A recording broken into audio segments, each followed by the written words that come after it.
have a little confession to make. A couple of weeks ago, a large company, and I'm not allowed to say their name, but let's say a Fortune 5 company, reached out to me and said, look dude, we have a team here, they're building a new product for us internally. It's going to have a lot of data visualizations. We want to build it in React, and they said, you're the guy to talk to about data visualization in React. Okay, let's talk. We just signed the deal yesterday. So took us about a month and a half to figure it out. And it looks like I'm going to be helping a Fortune 5 company to build a visualization system for their server deployments. And I'm really excited for what we're going to do.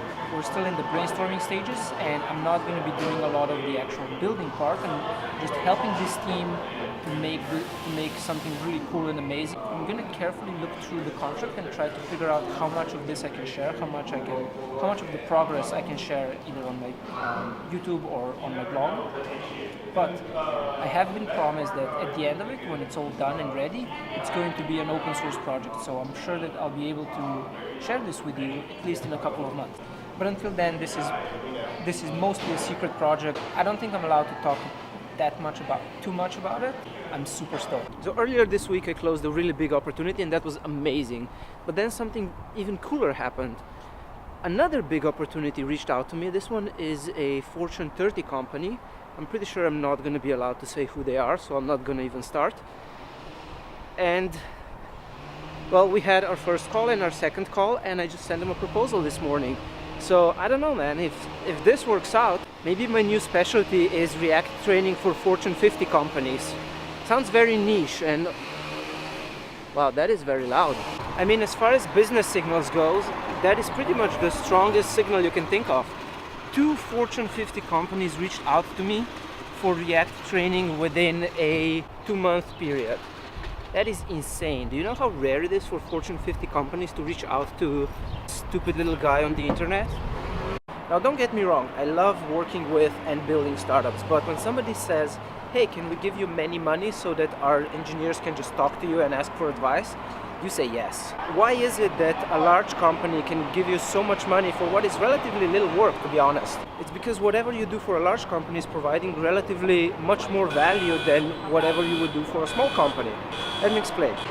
Let's say you know how to build a widget that produces little wooden sticks like this.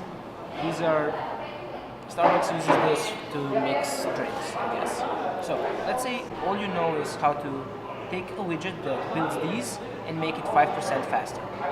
That's it. Let's say a small company that produces these things asks you, hey, can you improve our thing? Can you come in and make our widget 5% faster? You say yes, of course. And you do your thing, it takes however long it takes, and this small company now makes 5% more sales. A bigger company comes and says, hey, can you make our wooden stick building 5% faster? And you say, yes, sure.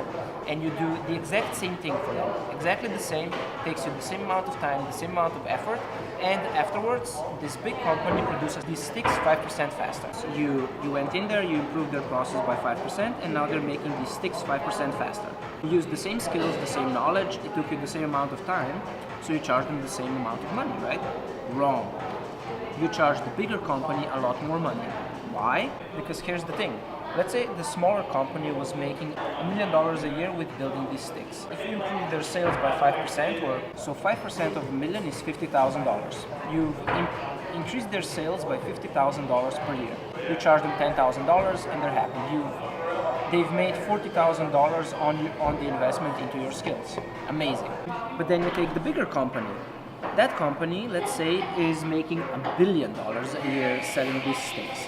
Now, 5% of $1 billion is no longer just $50,000, $50 million. So if you take a $1 billion company and improve their revenue by 5%, you've just created something that is $50 million for them.